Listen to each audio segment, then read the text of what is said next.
I'm Mark Crivelli with GutterUniversity.com, and in this video I'm going to show you how to deal with compound miters. Compound miters are miters if you have an upper section of gutter and you need to slope the next piece downward or up. That's a compound or dropped miter.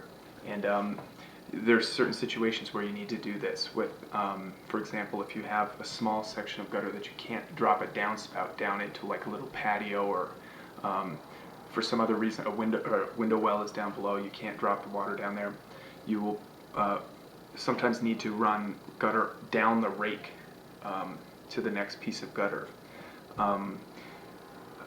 There's another way to deal with this, though. If it's possible, instead of cutting a miter there, you could just do a small piece with end caps and punch an outlet through the face of the gutter and just put a downspout on it. If it's a relatively gentle slope, don't do this, though, because the water will leak out the backside of the downspout there. But if it's a pretty large drop, if it's a pretty steep rake, and you punch an outlet into the face of the gutter with downspout coming down, it'll work perfectly fine and look better in most cases, because compound miters are tricky to put together in a way that makes them look great. It takes a lot of practice.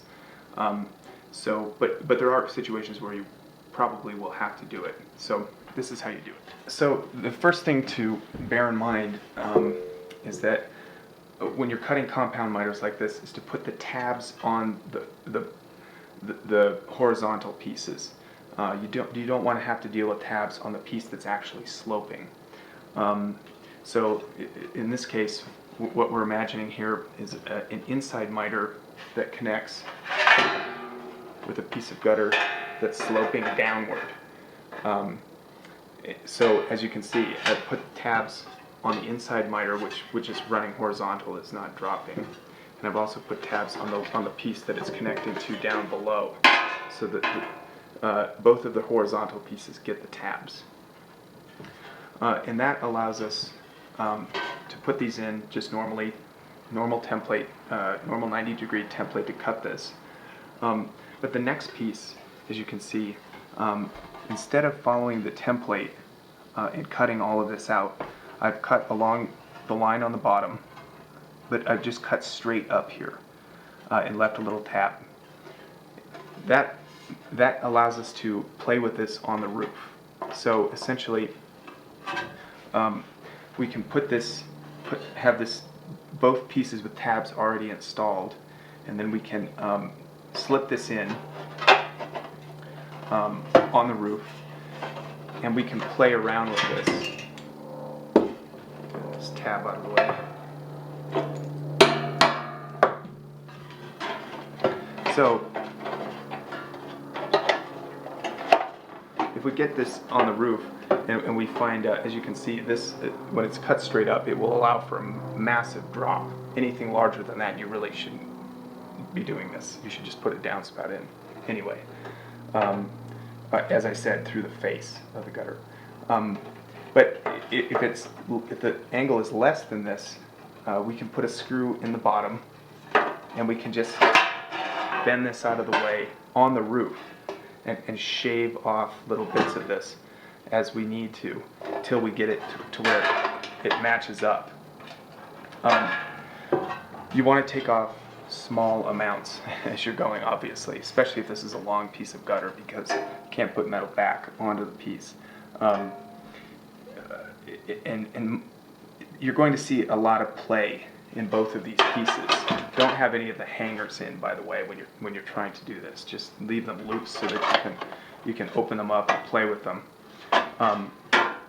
And once you get that shaved down to the amount that's necessary to get it to look right, finish screwing it together, fold this tab over, and finish it like you normally would an inside miter. On the bottom, it's a similar process. I'm imagining this is an outside miter that this is connecting to on the bottom, sloping down like this. One thing that needs to be done is to cut a small amount off the back side at an angle here, because otherwise, as you can see here, it hits on the other piece because of the slope here. But once that's done, it's basically like connecting an any outside miter. I've left a lot of extra material here though, as you can see. On compound miters, it's always good to leave extra material because you can always take it off later. So what we would do is this would come together in the position we wanted, and we would just snap it together, and then we can cut back everything afterwards. So just get this the way that you need it to slip in there. This is, by the way, a normal 90-degree template cut, normal 90-degree template cut, and we can play with this on the roof to get it to fit. So really the key to doing compound miters is to do it on the roof. The piece that is sloping has no tabs on it, which allows us to play with that piece. Everything else is normal. So that's the key to doing compound miters. Try to avoid them if you can, especially if you're not used to doing it. But if you practice this, you'll find that it's pretty easy. It's a lot easier than it might imagine. So that's how you do compound miters.